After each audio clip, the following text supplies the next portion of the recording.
Hey, what's up, you guys? You're watching Team APS. I'm Paul, and today we're going to be talking about the evolution of staples in Yu-Gi-Oh! So what do I mean by that? Well, first of all, let's talk about what staples are for those of you who have been living under a rock and maybe don't know.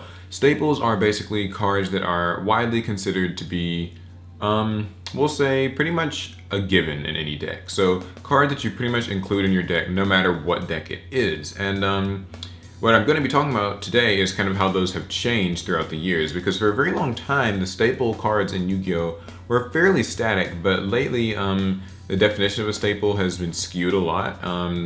The cards that are considered staples have changed. A lot of old cards that were once, just kind of a mandatory inclusion in any deck are no longer the case. And so, I just think it's a really interesting topic. It's not necessarily something that I'm ranting about or something that, I have a certain opinion about. It's just kind of more stream of consciousness.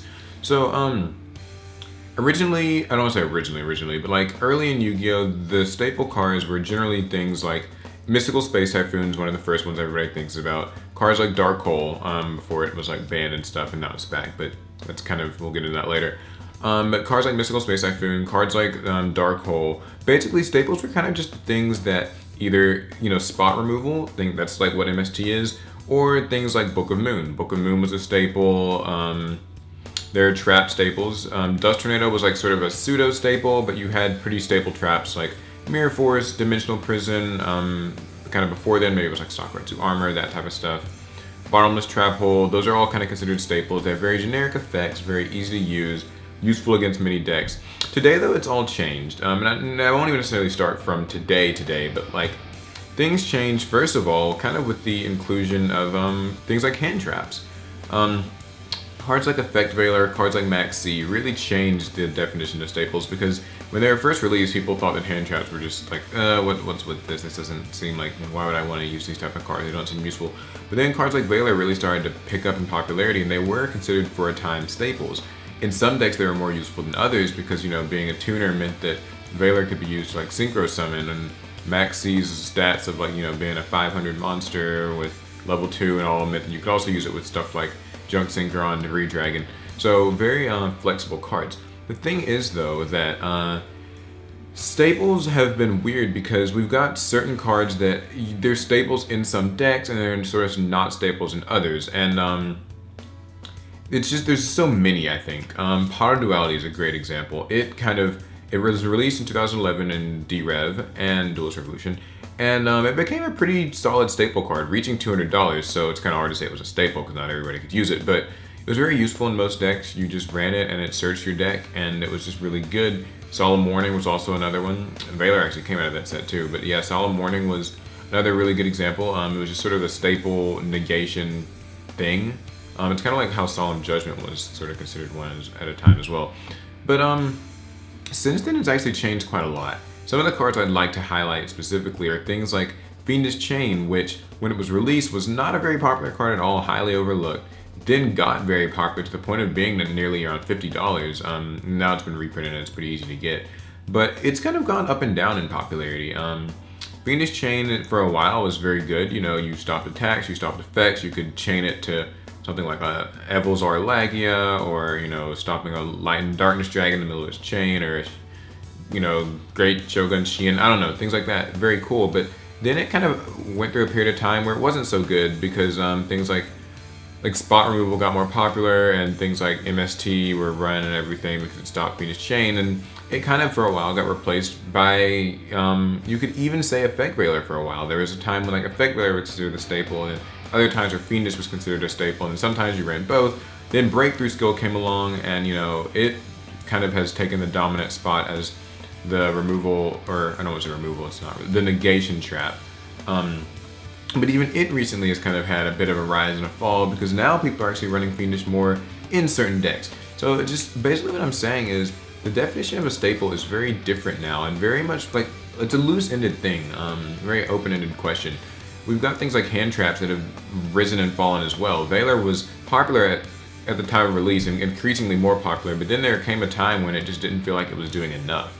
And MST is a great example because it's, it used to be, you ran 2 or 3 MSTs. Whenever MST was at 1, you definitely ran one. And then when it went to 2 and it went to 3, people were like, I have to run like 3 copies of this. It's just, it makes sense. But now we're in a format where, back row isn't exactly the most prevalent thing. I mean, it helps to have MSTs to get rid of floodgates, but a lot of decks aren't running it. But, this time, maybe 2 years ago, when Mermails and Fire Fists were also a pretty big deal, it was really important to have your MSTs in your decks. You had to be able to get rid of things like Tinky on activation and Abyss Sphere on activation.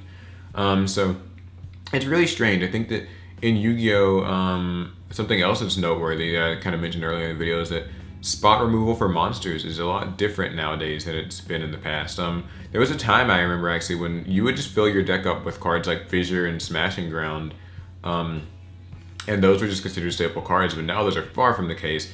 Power creep and the prevalence of floating monsters means that those type of cards simply are not useful. And we even have Dark Hole and Raigeki back, and even those cards are still questionable. I mean, not that many people actually run Dark Hole, and it's at 2. Raigeki is at 1, and people only run it strictly because it's just so useful. Like, it's just useful enough, but it's still not going to win you games. It's still not as broken as it's been. And so it's just very strange to see that staples have changed so much. They fluctuate depending on the format and the top decks. And one observation that I do have is that staples in general, outside of becoming more open-ended, are actually just less common, I think.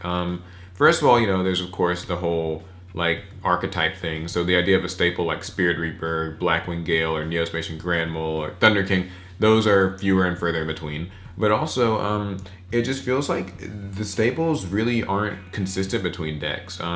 Burning Abyss kind of sort of forfeits certain staples in favor of just running cards like Karma Cut, Phoenix Wing, Wind Blast. And Necroz don't really run a lot of staple spells and traps. I mean, they don't actually run back row very much at all. And there was like the Solemn Scolding thing for a while and like some side decree, but I wouldn't really call those staples, so it's really strange. And Shadalls, I don't think really run very many staple spells or traps. So those are the top decks now, and I mean, that's just going to change very soon, but it's weird. I really think that it's an interesting phenomenon that staples were once such a consistent thing, but now they're very much more varied and also just less frequently seen in general. So I think I've blabbed long enough. What do you guys think? What do you guys say are the staples right now, and why? And what are your thoughts on the way that staples have changed recently? Like, have you noticed any trends or sort of interesting little tidbits about how staples kind of work now as opposed to maybe a year or two ago, as opposed to maybe 5 or 6 or 7 years ago? I think it's an interesting topic.